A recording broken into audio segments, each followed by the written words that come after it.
85 1.4 GM is a big beast, but it's getting a little bit old, so that's why they brought out the 85 GM Mark II. We're going to be comparing these two, but we're also going to be throwing this one in the mix, the 85 f1.8. Is it going to be worth it? Which one is best for your money?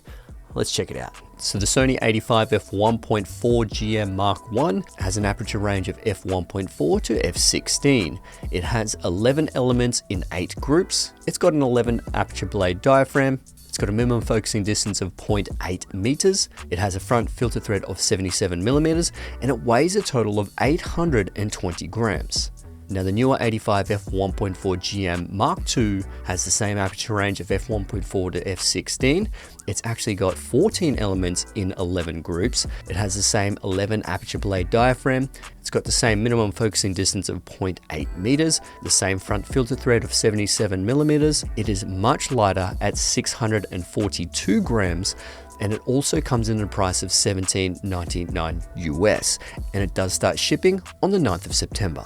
So as you saw by those specs, the GM Mark II is a lot lighter and a lot smaller than the original version. Now, this original version was obviously made for professional photographers. It has the older focusing motors inside there, whereas the newer one has the brand new 2 XD linear focusing motors. So it's quieter, it's so much faster, and it can keep up with that 120 frames per second in the A9 III when it comes to stills, which is really incredible. But when it comes to quietness, let's listen to it.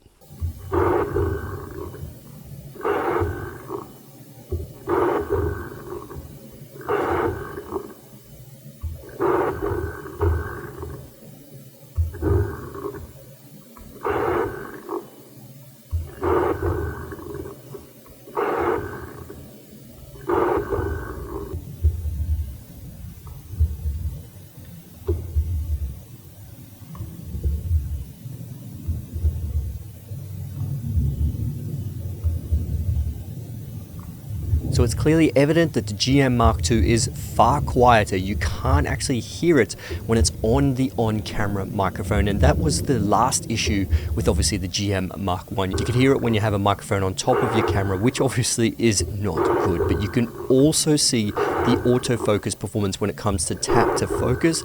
It's far snappier with the GM Mark II as it is with the GM Mark I, and even sometimes with the GM Mark I, it kind of misses a couple of times. I did this testing actually a few times, and it actually had repeatable results when I tried to tap to focus.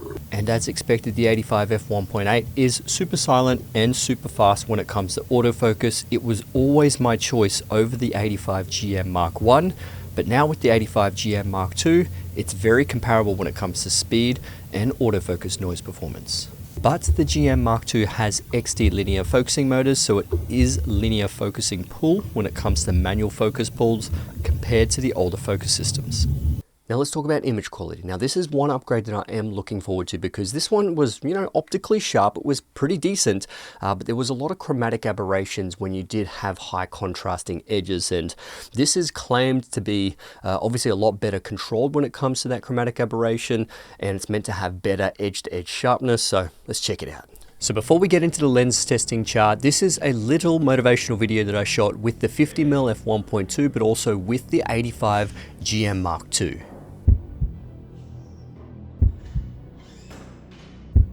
Injuries take many forms. For some, it's a sprain or a tear. For others, it's losing a limb. This challenge tests both my body and my mind. The mental struggle is real. Doubts and frustration can cloud your path, making the journey ahead seem impossible. Your training must adapt. Results may seem slow, but it's steady and progressive. With every small movement, every focused breath, you inch closer to your goal. No matter the setback, with focus and determination, you can return stronger than before. I don't compare myself to others. Everyone's journey is unique. I focus on my own path and goals. This is my journey. I embrace it, I overcome it, and I come back stronger. So when it comes to the video autofocus performance, it's performed absolutely incredible. It really didn't miss anything. This was paired with my FX6, and that has a slightly slower autofocusing system compared to the newer Sony Alpha cameras with the AI chip. But as you saw, it looks absolutely phenomenal. People probably wouldn't even notice the difference. But one of the things that I did love about this was that low chromatic aberration. Because I was shooting backlit, there's a lot of contrasting edges. And I'm not a fan of chromatic aberration. It just really looks wrong in my eyes. Clients probably don't notice it, but I notice it. And that's probably a majority of the things that we actually pick on. But yeah, I just love how it controls the chromatic aberration. And also the bokeh on this thing, chef's kiss, looks amazing. Now, like I said, most people generally won't notice chromatic aberrations, but if you do a lot of portrait stuff that's backlit or some, highly detailed shots, this is probably an important factor predominantly for you. If this is what you want, it really does depend, but you can see the GM Mark II controls it the best. GM Mark I is pretty bad when it comes to the chromatic aberrations, and the f1.8, isn't as good as well, but this can be completely controlled when it comes to stills, but when it comes to videos, that's when it's completely different and you can't really control it in video. And this one's probably mainly for the photographers. When it comes to the bokeh shape, it's relatively clean with the GM Mark I. It does sort of cat eye-ish in the corners. With the GM Mark II, this all cleans up. Not 100% perfectly round in the corners, but you can see the 85 f1.8, very cat eye-ish when it comes to the bokeh shape.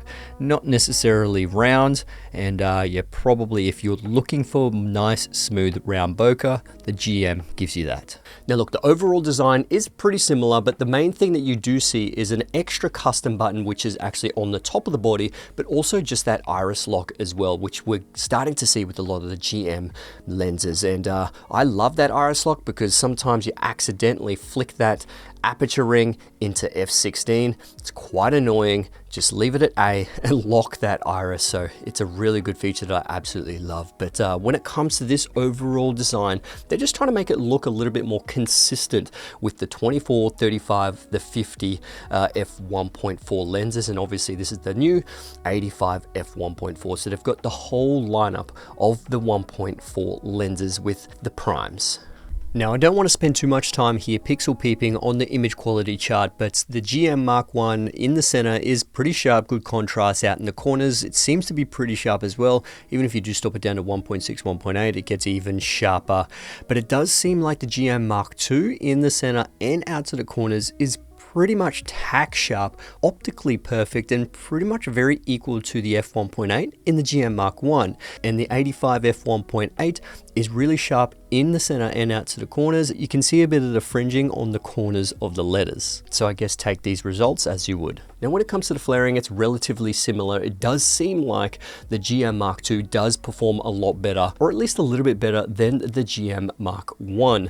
And it really just depends on what you actually prefer. If you actually shoot a lot of backlit situations, side lit situations, I mean, realistically, this is where you'd probably actually utilize the lens hood on there, try and stop the sun going directly into the sensor. So if you do want clean photos, clean videos, that's what you're going to be doing.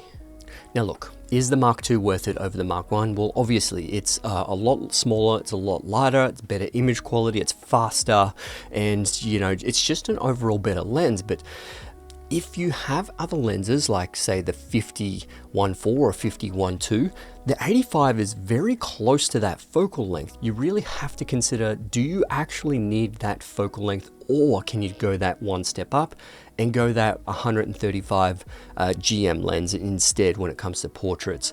I think this lens is really catered towards hybrid shooters, but definitely portrait photographers will do well with this.